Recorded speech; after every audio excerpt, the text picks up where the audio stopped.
long time after God had created the world and made man and all the animals and birds, he noticed that people were no longer kind to each other and that they didn't obey God anymore. So he was angry. But God did see one man in the world who was kind and good and who obeyed the Lord's word. This man was Noah. So God appeared to Noah, and he let him hear his voice. And the Lord said, "Behold, I will cause it to rain upon the earth 40 days and 40 nights. I will bring a flood on the earth to destroy all flesh, and everything that is in the earth shall die." But God told Noah to build an ark and to take 2 of every animal in it with him to keep alive during the storm. And when Noah had heard God's voice, he was grateful, and he set to work right away to build the ark. This was a great boat with many, many rooms in it.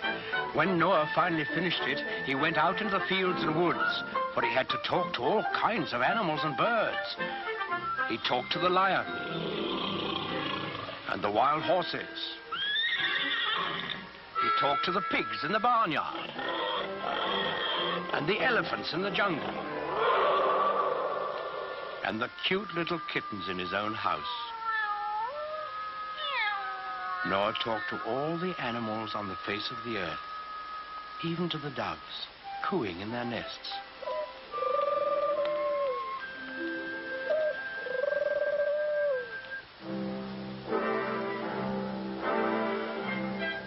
And Noah picked a mother and a father of each kind of animal and bird, and he told them to come to the ark.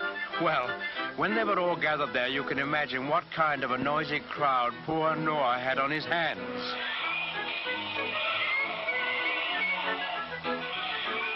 What with lions roaring and pigs squealing and monkeys chattering and hyenas laughing, well, it must have been noisier than a crowd of children on the annual Sunday school excursion. But Noah was wise and gentle, and he understood about animals, so he got them lined up in a long row, 2 by 2, and then he started them up and into the ark through the big door in the side. The bees were the last to go in, because bees have a stinger in their tails, and no animal wanted to get in line behind them. Noah stored food in the boat and then saw that his wife and his sons and their wives were safely inside. Then he shut the big door behind him and he bolted it so that no one could get.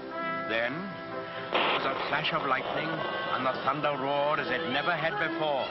Big black clouds hid the sun so that it was almost as dark as night. And out of those clouds came the greatest rain the world has ever known. It lasted for 40 days and 40 nights, as God had promised Noah. All the land was covered with water, and not a house or a living thing remained anywhere.